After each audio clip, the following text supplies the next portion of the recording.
Hello යාළුවනේ.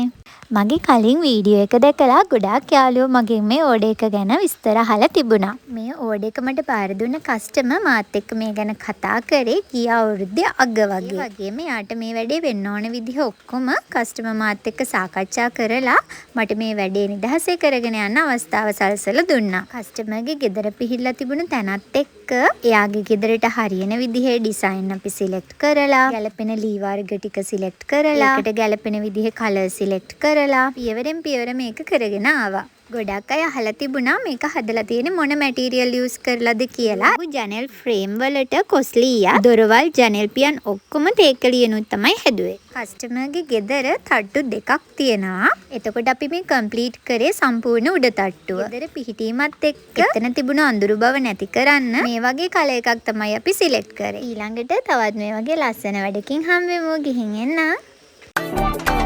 දෙවියාලෙම සුව මගේ ඇඩට පිපුණු මල එයු සැනසිලෙම ඔයාවමවල මට කෙලේ හොඳටම හිනා ඔය මුහුණට ගැලපුණා නෑගිය කතාවකට වචන දෙකට මුලා කෙලේ සඳ බොඳ වෙලා යන රැක්ක වැදුණු වෙලා උරුලට වෙලා ඔබ හිටිය පෙනුන හීනේ පාවුණා